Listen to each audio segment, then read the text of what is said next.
Glad to know you're still with us. Thanks for joining us today, iBrandTV Public Affairs Analyst.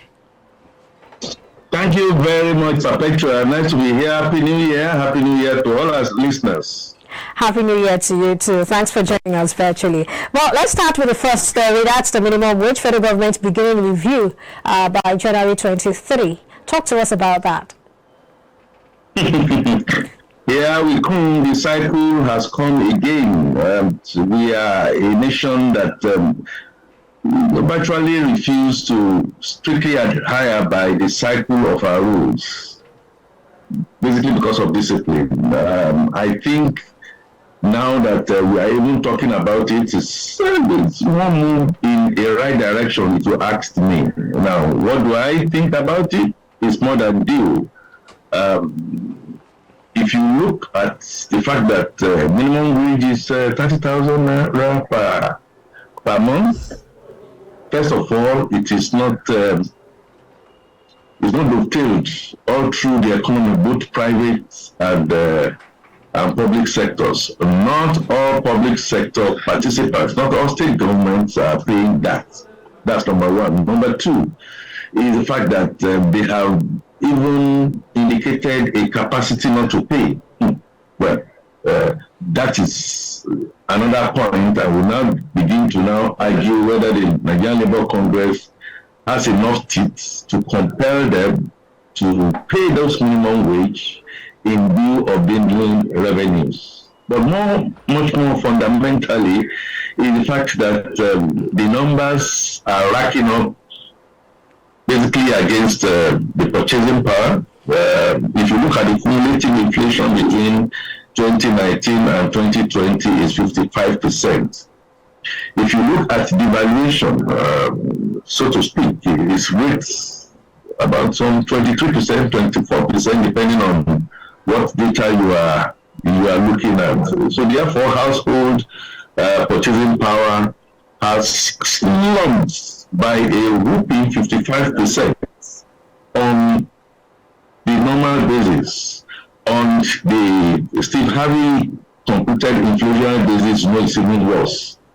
The bottom line is that abject poverty is stacking at the average household person. And if you look at it and you do the computation, you see that in 2022, the real minimum wage, the one I've just mentioned, will be 30,000. When you discount for inflation, it's about 19,355 naira. If you convert that to dollars, it comes to about $26 to discount this inflation that I mentioned and other devaluation. So that benchmark, in other words, is like it should have been done so many years back, in a manner of speaking. But yeah, it is, if workers work 8 hours a day and 5 days a week, and they go home with 19,355, where you don't have basic electricity, where the health system is comatose, where educational system is comatose, you are nothing but operating a backward integrated economy, the one that is debt pyramid prone, the one that, again, economists will tell you that we are in some form of abject poverty, and I'm talking about the wide range of people. There are exceptions today who talk about the dispersed establishments. You know, if you talk about service. All right, Mr. Fatimke, thank you so much for sharing that thought with us on that particular story. I mean, it's quite insightful, talking about when we take away inflation and take away some other economic indicators, we find out that money is really not so much. Well, if you can hear me, I'd like you to share your thought on this second story, talking about Nigeria Air, federal government and airlines meeting in courts today. And while they are to meet in courts today, we have an issue at hand where the Attorney General of the Federation and the Minister of Aviation have written to that's the Federal High Court, Lagos, telling them that they would rather the case be transferred to Abuja. And on the other hand, we have the AON, that's the Airline Operators of Nigeria. They are saying that for them, they stay and live here in Lagos, and so I mean the right jurisdiction is Lagos. We're going to be having that back and forth anyway. But let's have your thoughts on this issue. My thought is that we are running after the hounds when what we should be looking at, much more fundamental issues, being left to the sidelines. Jurisdiction, Lagos, Abuja. Is it not so clear how it should be, depending on, they say two parties don't win an argument. So the aviation ministry they say, yes, this national aviation should just come in there. But the practitioners are saying it should be Lagos. Again, like I said, those are little issues because we have, in my own very honest opinion, we have issue of transforming that sector, liberating the sector to operate efficiently. We should be talking about issue of ownership, 49% owned by Ethiopian Airlines. The operators are saying, no, this should not be. We need to really get down to the brass tacks. Again, when you're not talking about jurisdiction, it should be Abuja, it should be Lagos. What is that telling you indirectly? Are we saying we do not have the kind of faith that we have in our judicial system, which is another big incubus thing that we should be looking at? If you transfer it to Abuja, are we suggesting, or as we have seen, that the jurisprudence is not going to give a fair hearing, or that there will be a fairer hearing in some other jurisdiction? I do not think this is what we should be looking at. For me, I think what we should all agree, and the federal government all through the years is starting to talk about this. I am of the strong opinion that government has no business in getting into that sector. It should be fully liberalized. And my dear friend Haji Sirika, who has said that some $14.6 billion of investment are waiting to happen. We are not seeing the kind of movement from the motion that says. The concession of the international airports we have in Nigeria, Port Harcourt, Lagos, Kano, and the fourth one, I think the fourth one is Lagos, Port Harcourt, Kano, Lagos, and Abuja. You know, the kind of concession that we expect that this should be liberalized and freed. We slept and woke up late last year to find out that the Central Bank of Nigeria says the counterpart funding by way of transferring money that should go to the airlines, and they tell us that the funds are just not there, when dollars are flying around at campaign grounds and the block of primaries. It just comes to tell me, Perpetua, and Nigerians, that we still are not facing the kind of issues that we should be facing. Like I said, we are running after the hinds and then leaving the big elephants in the room to take a swing. At the end of the day, who suffers? The grass.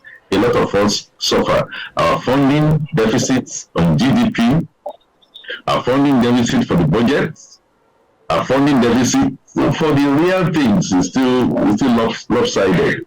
We need to be very clear that the Nigerian economy should be private sector driven, policy advocacy driven, unearth and unleash the real potentials that we should all be looking at. But I still see government still wanting to take a firm grip on that, at whose detriment? At detriment of people who do a lot of corruption and Commonwealth going into wrong pockets versus the wide majority of us who are in poverty. All right. I know there's a lot to say when we start, delving into the details. But very quickly now, we have Mele Kyari saying that, he foresees sustained rise in oil demand and then growth outlook. Let's have your thought on that. Okay. Thank you. I hope you can hear me. Yes, I can. Go ahead. Oh, okay. I just closed my thoughts on that. As usual, we run after the little things in the room. We have no trust in our judicial process. sense. And the airline operators have cried foul and wood. We don't trust you. Sorry, well, I mean, in the manner of speaking, we don't trust that you have our best interests. And in any case, whatever it is that we gather, sometimes go down through the hole. The regulators have been shouting, and the regulators giving a free hand to do what they should be regulating. At the end of the day, our sky is safe. We thank God we are not having too many planes falling down the skies. All right, let me come in here, Mr. Akifatuke. I was actually talking about the third story here, where Mele Kyari is saying that he foresees sustained rise in oil demand and growth outlook. He also posited that any reports that global crude oil demand may collapse soon is not realistic. I was asking for your thought on that. Oh, okay, I didn't get that. Single still. Okay, we are talking about my dear friend. So we should move from Haji to Mele Kyari.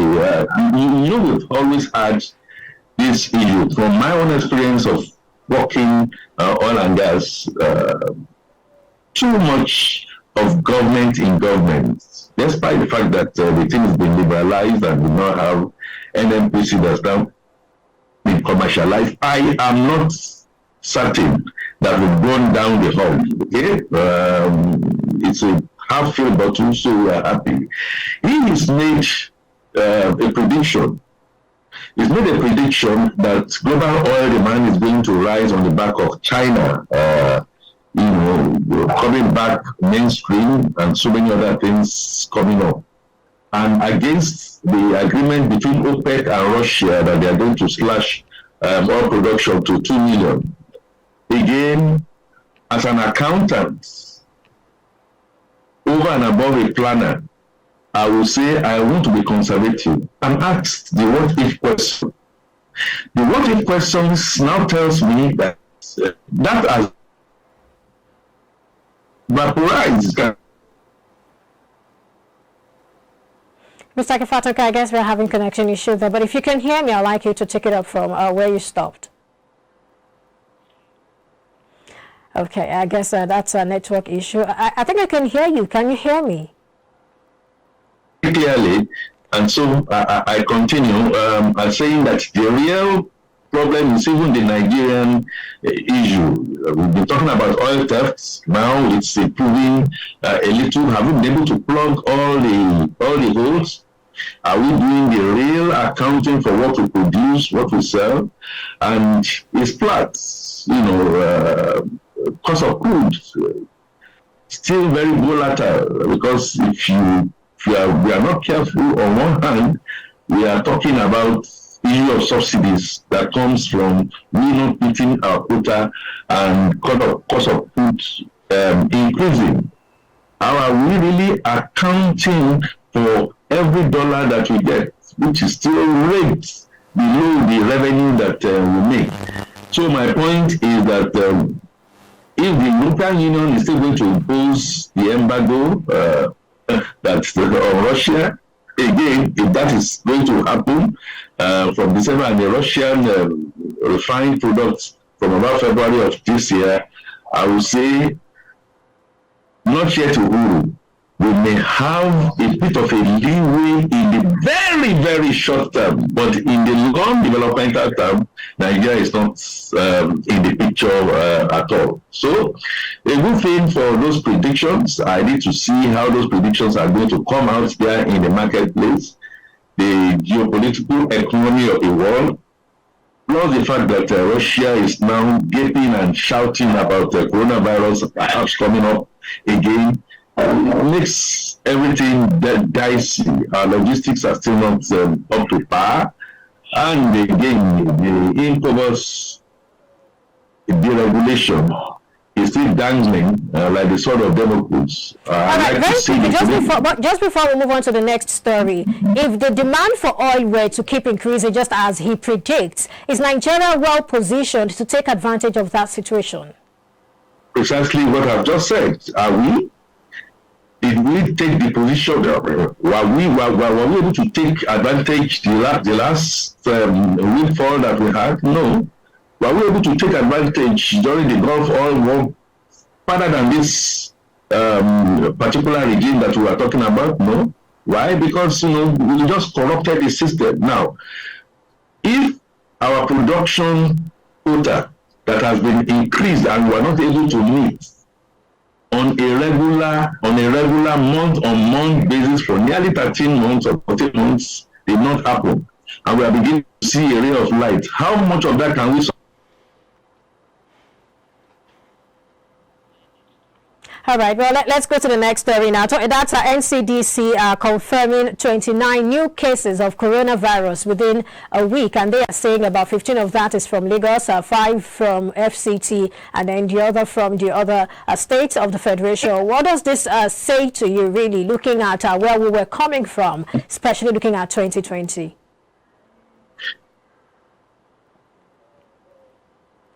Mr. Akifatuke, if you can hear me, I'm asking for your thought on this new development. 29 new cases of coronavirus being detected here in Nigeria during the course of a week period. Yes, during a week period. Talk to us about this and what implication this might have. Are you looking at a situation where we might get down to lockdowns, or what exactly are your thoughts? Let's hear. I can hear you clearly. Can you? Yes, I can hear you. Do go ahead, please. Of ancient France regime, we might have learned nothing and forgotten nothing. We were just favored and lucky that everything went the way it went. Are we prepared if we now have an upsurge? We just mentioned that fatality toll is about 3,155, and then if you look at case on case, we are approaching the 300,000 fatalities. I think we're talking about 259,858. And if 29 cases had just been seen by 1 month, are we ready? If WHO is asking us to go back to the protocols, which we have just realized, is our environmental hygiene such that we can cope? So what do I see? I have my fears, but I don't think we are going to have a lockdown. And I don't think the upsurge that has come from China is indicating that the world should have a lockdown. In fact, the whole world cannot even afford a lockdown, talk less of Nigeria. I think we should just be on our guards. I think individuals should, despite it all, keep themselves safe, keep the hygiene. All right. Thank you so much, Mr. Akifatuke. I think this is a good place to end the conversation. Thank you for joining us on the show today. Well, I have been speaking with Akifatuke, Chartered Accountant and Public Affairs Analyst. We'll take a break now. When we come back, we'll bring you the stock market report. Stay with us.